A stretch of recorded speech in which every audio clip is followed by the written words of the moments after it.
ሰላም ጤና ይስጥልን ክቡራን የዩቲዩብ ቤተሰቦች፣ የሰዓቱን አጫጭር መረጃዎች እየቀርብ ያለው እስከ ፍጻሜው አብራችሁን ቆዩ።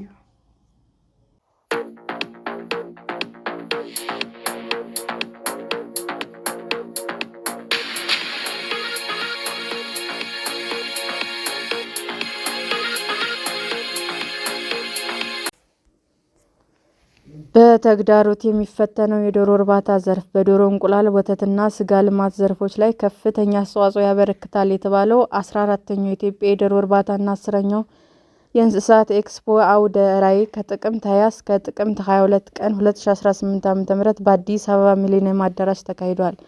የትሮስ አግሮ ኮንስትራክሽን እና ፋርሚንግ መስራችና ስራ አስኪያጅ አቡነ አንዳርጌ እንደተናገሩት በዶሮ እርባታ መስክ ኤክስፖ ማዘጋጀቱ በዘርፉ ያሉ ዘመናዊ ቴክኖሎጂዎች እንዲተዋወቁ ማድረግ፣ የወቅቱ ሽግግር በመፍጠር አዳዲስ ዝርያዎችን በማስተዋወቅና የገበያ ትስስር እንዲኖር ማድረግ በኩል የሚኖረው ጥቅም የጎላ ነው። በዶሮ እርባታ ዘርፍ የሚሰማሩ ግለሰቦች ቁጥር በየዓመቱ በመጨመር ላይ ይገኛል። ከዚህ ቀደም በዘርፉ የታዩ የነበሩ የእውቀት የግንዛቤ ክፍተቶችም እየተሻሻሉ እየተቀረፉ ያሉ መሆናቸውን ሲታይ ለዘርፉ ትኩረት የተሰጠው መሆኑን ያመለክታል ብለዋል። በዶሮ እርባታ ዘርፍ የመኖ አቅርቦት፣ በሽታ ፈታኝ ችግሮች ናቸው የሚሉት አቡኑ በተለይም የመኖ ጥሬ ዕቃ ዋጋ ዕለት ከዕለት መጨመር ጋር ተያይዞ በአርቢዎች ከፍተኛ ተግዳሮት መሆኑንም 90 በመቶ ለመኖ ግብዓት የሚያገለግሉ የአኩሪ አተርና የበቆሎ ምርት በመወደዳቸው ምክንያት የእንቁላል ዋጋ መጨመሩንም ገልጸዋል። የዶሮ በሽታ በኢትዮጵያ ለሚገኙ የዶሮ አርቢዎች ትልቅ ስጋት ፈጥሯል። ለበሽታው እንደ መንስኤ የሚጠቀሱትም የባዮሴኩሪቲና የማኔጅመንት ችግሮች ናቸው። የባዮሴኩሪቲ ችግር ሲባል ሁሉም አርቢዎች ተመሳሳይ እውቀት የሌላቸው በመሆኑ ዶሮዎቹ በመከተብ በኩል የሚታዩ ክፍተት ነው። ይህም ለዶሮዎች ስነ-ደህንነታዊ ሕይወታቸው ካለመጠንቀቅና ፋርሙን በሚገባ ካለመቆጣጠር የተነሳ በሽታው እንዲስፋፋ ያደርጋል። ስለሆነም ሁሉም ዶሮ አርቢዎች ስለሚያካሂዱት እርባታ በቂ እውቀትና ግንዛቤ ሊኖራቸው ይገባል።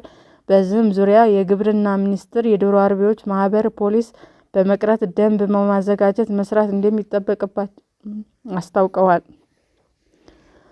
አቡኑ እንደተናገሩትም የዶሮ በሽታ በወረርሽኝ መልክ በከፍተኛ ደረጃ ሊነሳ እንደሚችል የሚያሳይ አመልካች ነገሮች አሉ። ባለፉትም ጥቂት ወራት እንኳ ትንሽ ቁጥር የማይባሉ ዶሮ አርቢዎች በበሽታ ምክንያት ከፍ ያለ ጉዳት ደርሶባቸዋል።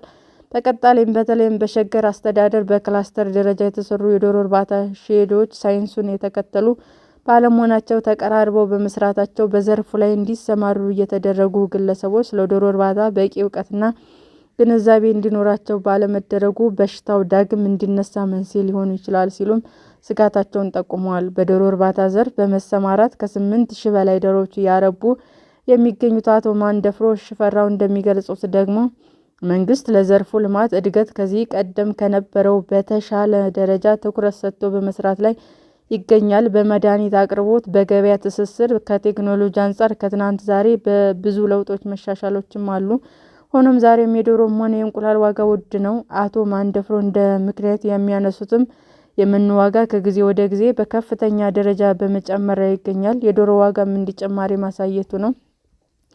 አንዳንድ ዶሮ አርቢዎች በዶሮ እርባታ ዘርፍ ምንም አይነት እውቀት ሳይኖራቸው በዘርፉ በመሰማራታቸው ለበሽታ መስፋፋት አስተዋጽኦ እያበረከቱ ይገኛሉ። እኚህ አርቢዎች ለዶሮ የሚያስፈልጉት እንደ ክትባት፣ ቫይታሚን፣ ንጽህና የመሳሰሉት በአግባቡ የማያሟሉና የማይከታተሉ በመሆኑ በሽታ በወረርሽኝ መልክ እንዲነሳ እድል ይፈጥራል ይገኛል ሲሉም ገልጸዋል።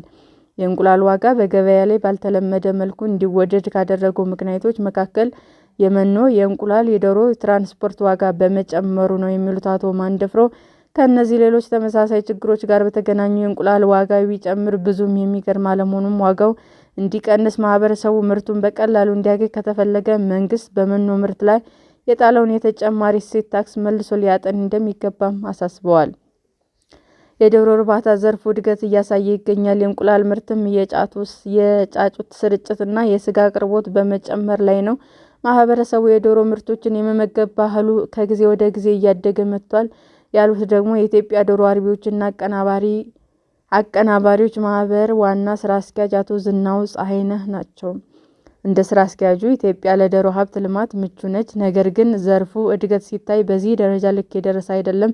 ለዚህም የዶሮ መኖ አቅርቦትና ጥራት ውስንነት፣ ለዶሮ መኖ ግብዓት ላይ የሚያገለግሉ እንደ በቆሎ፣ አኩሪ አተር የመሳሰሉ ጥሬ ዕቃዎች መወደድ፣ ለመኖ ማቀነባበሪያ የሚውለው ሚነራሎችና ቫይታሚኖች ከውጭ የሚገቡ በመሆናቸው ከዶላር መጨመር ጋር ተያይዞ ዋጋቸው ከፍተኛ መሆኑን፣ በእርባታው ዘርፍ ቁጥጥር አለመኖሩ ለችግሮች ምክንያት የሚጠቀሱ ናቸው። ሌላው የዘርፉ ከፍተኛ ችግር በሽታ ነው። ይህም በርካታ ዶሮ መንጋዎች በማጥቃት ከፍተኛ ኪሳራ በማድረስ ላይ ይገኛል። ለዚህ ምክንያቱ የበሽታ የቁጥጥር ስርዓት ዝቅተኛ ደረጃ ላይ መገኘቱ እንደሆነ መንግስት ለዶሮ አርቢዎች ሼዶች የገነባና እያስተላለፈ የሚገኝ ሂደት የዶሮ እርባታ ባዮ ሴኩሪቲ ደረጃ ያሟሉ አለመሆኑን ለበሽታው መስፋፋት መንስኤ በመሆን ላይ እንደሚገኙም ጠቁመዋል። በአሁኑ ወቅትም የአንዳንድ ቀን ጫጩት ስርጭት ላይ እጥረት በመኖሩ እንቁላል ጣይና የስጋ ዶሮ ለማርባት ፍላጎት ባላቸው አርቢዎች ላይም ከፍተኛ ተጽዕኖ ማሳደሩን በማስታወቅም አርቢዎች የአንድ ቀን ጫጩት ለማግኘት እስከ 6 ወራት ወረፋ መጠበቅ ላይ ናቸው። ለዚህ ምክንያቱም ጫጩት እያስፈለፈሉ የሚያቀርቡ ድርጅት ቁጥር አነስተኛ መሆኑ ነው ብለዋል። እንደ አቶ ዝናው የአንድ ቀን ጫጩት አቅርቦት በተመለከተ ፍላጎቱ አንድ ጊዜ ከፍ፣ በሌላ ወቅት ደግሞ ዝቅ ይላል ነው። ካቻምና ከጫጩት አቅርቦት ጋር በተያያዘ ፍላጎቱ ዝቅ ማለቱ ጫጩት ያስፈለፈሉ የሚያቀርቡ ድርጅቶች ገበያ በማጣታቸው ምክንያት በርካታ ጫጩቶች ለመቅበር እና ለማቃጠል ደርሰዋል። በዚህም የተነሳ ወደ 8 የሚደርሱ ድርጅቶች በ6 ወር ጊዜ ውስጥ ብቻ ወደ 292 ሚሊዮን ብር ኪሳራ ደርሶባቸዋል። በመሆኑም አሁን ላይ በርካታ የዶሮ አርቢዎች ወደ ገበያው ለመቀላቀል ቢፈልጉም የአንድ ቀን ጫጩት ለማግኘት እየተቸገሩ ይገኛሉ። አቅራቢዎች ችግር ዳግም ሊከሰት ይችላል በሚል ፍርሃት ምርታቸውን በስፋት በማቅረብ ላይ አይደሉም። ስለሆነም በእነዚህ በሌሎች ምክንያቶች ገበያውን ፈታኝና ተለዋጭ እንዲሆን አድርገውታል ብለዋል። የመኖ ዋጋ መጨመርና መንግስት በመኖ ምርት ላይ ታክስ መጣሉ የእንቁላል ዋጋ እንዲጨምር አስተዋጽኦ አበርክቷል የሚሉት ስራ አስኪያጁ፣ ይህ አስተማማኝ ገበያ እንዳይኖር አምራቹን በሙሉ አቅሙ ወደ ምርት እንዳይገቡ ለገበያ እንዳያቀርቡ ያገደው በመሆኑ የእንቁላል ዋጋ ሊንር ይችላል ሲሉም ገልጸዋል። የኢትዮጵያ ዶሮ አርቢዎች አቀናባሪዎች ማህበር ባህላዊ የዶሮ እርባታ ላይ የተሰማሩት ሳይጨምር በአነስተኛ፣ በመካከለኛ፣ በማቀነባበር ደረጃ ላይ የሚገኙ ከ160 በላይ አባላትን ያቀፈ መሆኑን ባለፈው ሳምንት መገባደጃ የተካሄደው 14ኛው የዶሮ አርቢዎች ኤክስፖ አርቢዎች በዓለም አቀፍ ካሉ ቴክኖሎጂዎች ጋር እንዲተዋወቁ፣ ከግብዓት አቅራቢ ድርጅቶች ጋር እንዲገናኙ፣ ምርታቸውን እንዲያሳድጉ በማድረግ በኩል ትልቅ እገዛ እንዳደረገ ተናግረዋል። አብዛኛው ጊዜ በኢትዮጵያ የሚዘወተረው ባህላዊ ዶሮ እርባታ በመሆኑ ዘርፉ ደግሞ የምግብ ዋስትና ለማረጋገጥ የሚኖረው ድርሻ የላቀ ከመሆኑ አንጻር በዘመናዊ ደረጃ ሊስፋፋ እንደሚገባም በኤክስፖ ተጠቅሷል። ከ14 ሀገሮች የተውጣጡ ከ100 በላይ ዓለም አቀፍ የእንስሳት ሀብት ዘርፍ ተዋናዮች፣ የግብርና ሚኒስቴር፣ የዘርፉ ባለሙያዎችና ጉዳዩ የሚመለከታቸው ባለ ድርሻ አካላት የተገኙት የኤክስፖ ብራን ኢንቨስት በኩል የተዘጋጀ ነው። ሰላም ጤና ይስጥልን ውድ የዩቲዩብ ቤተሰቦቼ እንዴት ናችሁ? አዲስ ጀማሪ ነኝና ሰብስክራይብ ያደረጋችሁ አበረታቱኝ። አመሰግናለሁ። ብርሃን የዩቲዩብ አድማጮቻችን ለሰዓቱ ያቀረብኩላችሁ አጫጭር መረጃዎች ይህንን ይመስል ነበር። በሌላ መረጃ እስክንገናኝ ሼር፣ ላይክ፣ ሰብስክራይብ እንዲሁም ቢቀርብልን የምትሉት መረጃ ካለ ኮሜንት እያደረጋችሁ ቸር ቆዩን።